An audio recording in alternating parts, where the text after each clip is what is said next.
dengan Mbak Melati dari Jawa Timur. Rahayu, rahayu semua.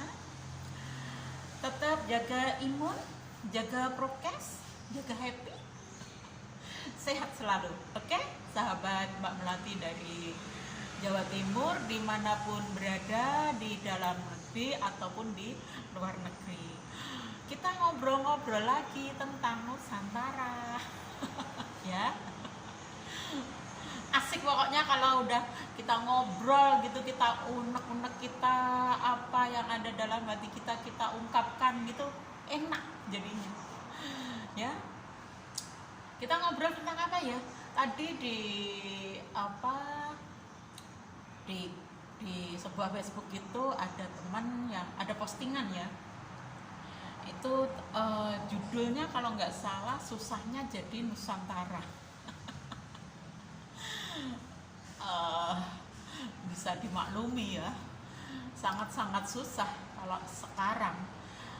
Bukan kalau sekarang, memang semakin lama semakin kesini semakin susah ya, tapi juga semakin pada dibuka. Oh ternyata gini ya Nusantara, oh ternyata Nusantara begini. Ini setelah semua berasa nggak sesuai dengan yang beberapa tahun yang lalu ya, sekitar 40-an, 30-an tahun yang lalu, beda banget dengan saat-saat ini. Rusak serusak-rusaknya. Jadi akhirnya kita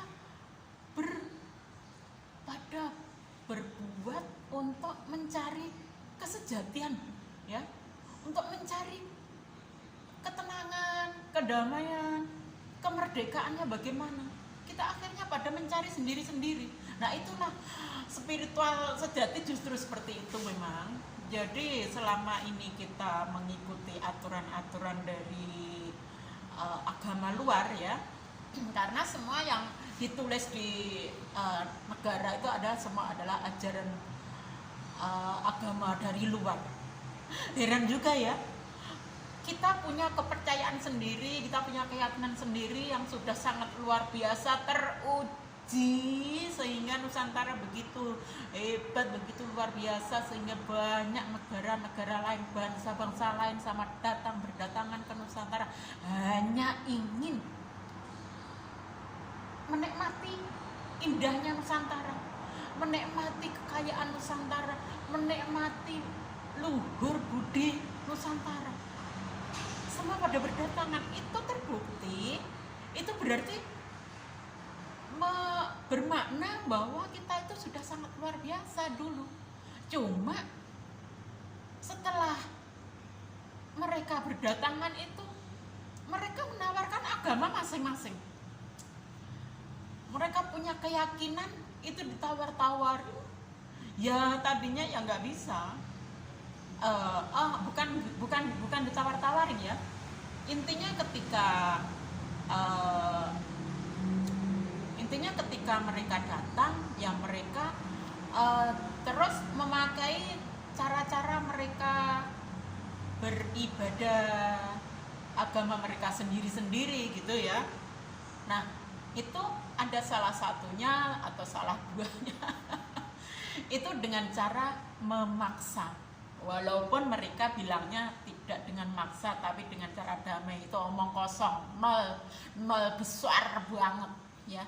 Ternyata itu sangat-sangat enggak damai sama sekali, tapi pakai radikalnya ya seperti sekarang ini. Jadi dari awal memang sudah radikal yang dimasukkan agar bisa merangsek ke Nusantara, dan Nusantara memang sengaja ingin dihilangkan. Jadi orang-orang Nusantara itu diajak untuk melupakan sejarah sendiri, tradisi sendiri, budaya sendiri. Jadi lupa dengan leluhur kita, intinya seperti itu. Dan itulah yang akan bisa sangat-sangat membuat mereka berhasil untuk menguasai Nusantara. Nah disinilah kita diajak untuk segera sadar. Ini leluhur kita sudah ya oke lah, nggak dikatakan sebagai leluhur datang gitu, enggak, tapi setiap peradaban itu setiap 500 tahun sekali itu memang ada perubahan. Jadi kembali lagi ke judul tadi.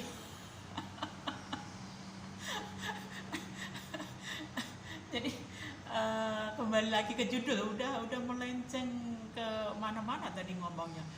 Jadi kembali ke judul, yaitu susahnya jadi Nusantara itu. Jadi di postingan tadi ya, di Facebook itu tadi ya menceritakan tentang bagaimana ada banyak kawan-kawannya, pun juga kawan-kawan saya pun juga demikian, banyak yang menceritakan sesuatu hal yang sangat membuat saya sebagai orang muslim itu saya malu.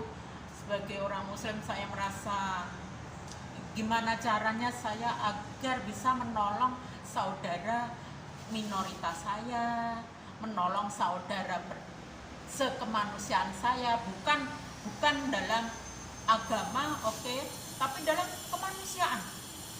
Bagaimana saya bisa menolong dan bisa menghargai dia sebagai manusia, sebagaimana saya juga menilai saya adalah manusia yang saya juga ingin dihargai juga, gitu ya. Jadi kembali lagi ke kembalikan ke ajaran kita masing-masing, bahwa di sana ada ajaran bahwa belum beriman seseorang sebelum dia mencintai orang lain sebagaimana dia mencintai dirinya sendiri. Jadi di sini pun saya akan menerapkan ajaran-ajaran seperti itu. Jadi ketika saya mencintai, saya harus begini, berarti saya harus mencintai orang lain juga. Jadi ketika saya ingin dicintai orang lain, saya harus mencintai orang lain. Ketika saya ingin ingin beribadah dengan bebas, nah saya harus memberi kebebasan beribadah pada orang lain juga, selama itu tidak melanggar pedoman dasar negara kita, ya, selama tidak melanggar Pancasila dan undang-undang, itu sudah sebenar-benar keyakinan dan boleh dan sah, sangat boleh di Indonesia dilakukan. Tidak boleh ada orang yang mengintimidasi, memaksa dan mempersekusi orang yang lain dengan kita.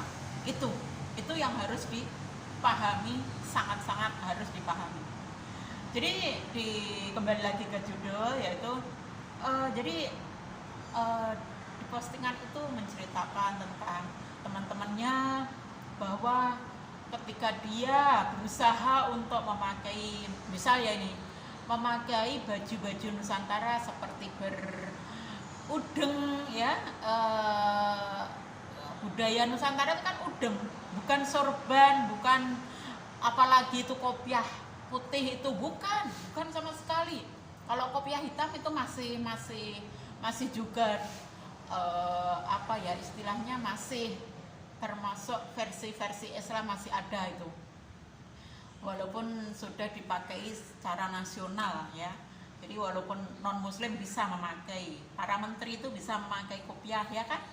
Nah, itu memang dibikin nasional. Tapi sekarang saat ini ya, banyak yang sok-sokan memakai sorban.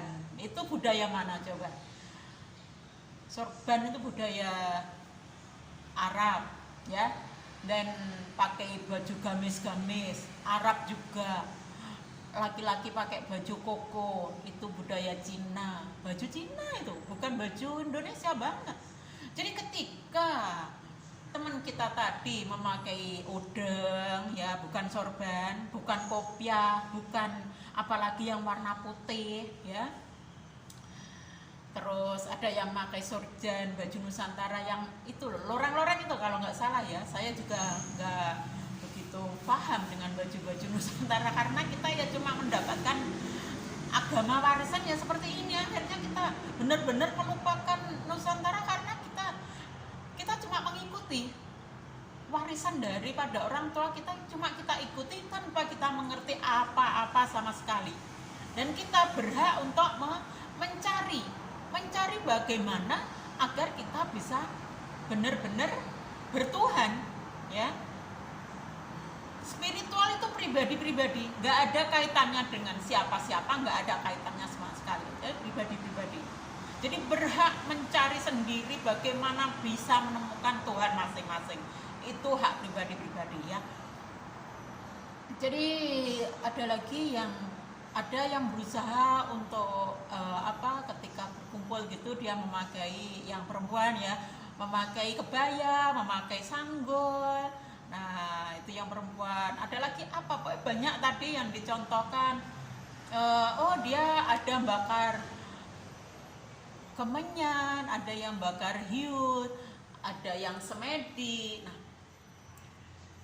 bukan, yang pakai baju tadi itu dikatakan oleh orang-orang mayoritas, oleh saudara-saudara muslim ya, kita itu ditanya, mau karnaval ya? Nah, jadi ini salah satu contoh saja. Jadi ketika ada yang mau melestarikan baju budaya bangsa sendiri, itu dikatakan bahwa katanya kita mau karnaval. Justru ketika kita melestarikan baju-baju budaya bangsa lain, itu sangat dibanggakan. Ini sudah mental kita benar-benar terjajah ya di sini, ya. Jadi kita nggak percaya diri dengan baju bangsa sendiri yang seharusnya dilestarikan. Kita nggak percaya diri dengan leluhur kita sendiri yang seharusnya dihormati, dipuja. Kita lupa bahwa mereka, negara-negara maju itu semua melestarikan budaya masing-masing. Bukan Arab terus melestarikan budaya Cina, bukan. Arab terus melestarikan nenek moyang sendiri, menghormati nenek moyang sendiri, sampai Mbah Muhammad itu menyuruh kita yang ada di Nusantara suruh datang ke Arab itu agar menghormati leluhur Arab. Itu kan sangat-sangat kurang ajar sebetulnya. Gimana enggak? Kita punya leluhur sendiri lah, kok kita disuruh menghormati yang leluhur di Arab sana? Ini siapa yang mengajak pertama kali ini? Ini adalah konspirasi yang besar, luar biasa, kita nggak paham, coba. Jadi seperti itu ya. Jadi bukan Cina terus memakai budaya-budaya Arab, enggak. Cina melestarikan, menghormati leluhur Arab juga enggak. Semua menghormati leluhur bangsa masing-masing. Justru kita orang Nusantara yang bodoh setengah mati, kita di otak itu hanya untuk menghormati leluhur bangsa Arab. Ini yang terjadi. Saya juga baru tahun 2021 ini saya menyadarinya. Jadi kita nggak akan maju, coy. Kita akan tetap terjajah, jiwa kita tidak merdeka, jiwa kita tetap tergadai dengan leluhur bangsa lain. Leluhur kita nggak akan rela. Tapi ya itu tadi sempat saya katakan bahwa memang segala sesuatu itu peradaban itu biasanya tiap 500 tahun sekali akan berubah. Jadi selama 500 tahun sampai sekarang ini memang peradaban yang berusaha memakai ajaran-ajaran gurun yang dipaksakan, ya. Dan semua sekarang ya seperti ini, merasa kalau belum gurun gitu salah, merasa kalau belum memakai jilbab salah.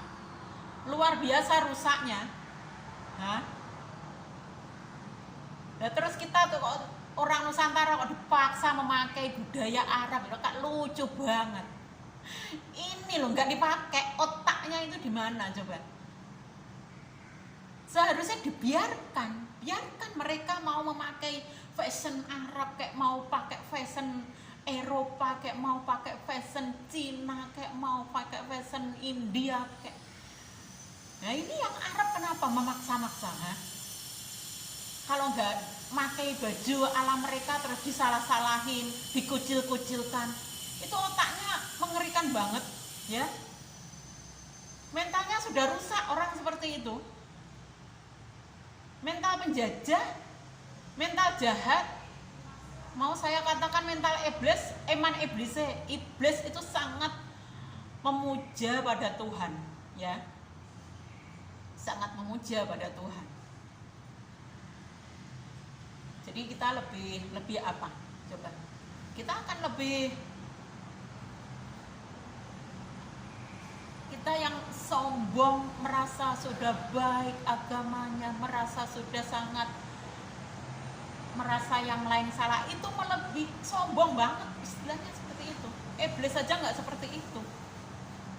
Iblis itu sombong karena memang dia itu sangat-sangat memuja Tuhan, bisa memuja Tuhan gitu loh.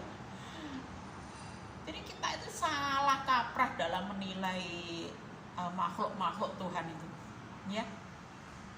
Salah kaprah, sombong banget kita, merasa kalau udah jadi manusia itu udah sombong banget, merasa sudah sangat sempurna, padahal kita nggak pakai akal. Coba gimana pakai akal seperti itu? Orang manusia lain yang nggak sama kita aja udah direndah-rendahin, disalah-salahin, dikerutuk, dipersekusi, diintimidasi, dikucilkan, diisolir, rusak, otaknya rusak. Nah ya, jadi kalau dulu itu ketika agama itu datang ke Nusantara, nah orang Nusantara karena jiwanya memang jiwa yang sangat luar biasa baik, jadi mereka enggak jadi arogan macam kita ya. Jadi ketika datang ya cukup dihormati, enggak terus di apa, wah itu memakai budaya gurun, saya kucilkan, enggak ada, dihormati. Jadi enggak seperti sekarang ini semua udah menggurun, yang tidak menggurun dikucilkan. Nah ini kan sangat jahat gitu ya. Terus mana agama yang ditonjol-tonjolkan, yang dipamer-pamerkan, merasa bahwa agamanya sudah sangat benar, sudah sangat luar biasa baik tadi? Nol akhirnya, ya kan? Oke, jadi intinya ketika mereka datang, agama luar itu datang, orang Nusantara menerima dengan baik, tidak sebagai tamu, tuan rumah itu mereka baik ya, enggak sok-sokan gitu, enggak. Kita lanjut cepet-cepetan, udah 17 menit. Oke. Kita, kalau saya punya pemikiran, itu saya pinginnya, jadi teman saya itu tadi ya yang di postingan itu saya ngomongnya gini, sampean segera menikahlah dengan wanita yang intinya seide dengan sampean, yang berusaha untuk melestarikan Nusantara, wanita yang sampean puja dulu itu rasanya memang pas, yaitu wanita yang berusaha melestarikan budaya-budaya Nusantara, melestarikan, menghormati leluhur bangsa sendiri, itu pas banget. Dan saya harap sampean nanti jadi kepala desa, jadi lurah, akhirnya ngajak kampung itu sebagai kampung Nusantara. Nah, ya sudah tahu sendiri kampung Nusantara, Nusantara itu macam mana. Jadi sampean yang harus membuat tata tertib, membuat aturan, gimana untuk menjadikan kampung Nusantara yang sesuai dengan yang diharapkan oleh leluhur kita. Nah, itu nanti akhirnya kan banyak, ada kampung Latina, ada kampung Nusantara, ada kampung Taiwan, ada kampung Cina, ada kampung India, ada kampung mana saja. Itu akan menambah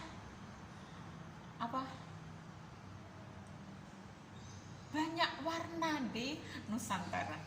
Jadi semua saling menghormati. Dan saya yakin nanti kalau udah tercipta Kampung Nusantara ini akan pada mengikuti juga.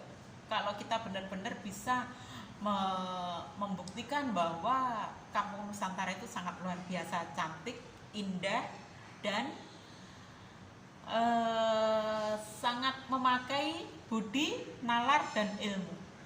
Jadi yang harus diketahui bahwa Nusantara itu ndak usah keluar-keluarnya agama saya, ini keyakinan saya. Cukup mereka memakai ajaran bahwa segala sesuatu harus pakai nalar, budi, dan ilmu. Wah, sudah 20 menit. Jadi itu aja ya. Saya kira gitu aja, sudah 20 menit lebih. Semangat untuk melestarikan adat, tradisi, budaya, sejarah, dan spiritual Nusantara. Itu sangat luar biasa. Dan pasti leluhur kita akan sangat mencintai kita. Terima kasih, demikian saja, mudah-mudahan bermanfaat. Pareng-pareng, mohon maaf lahir dan batin, pareng, atur sembah nuwun, rahayu, pareng-pareng.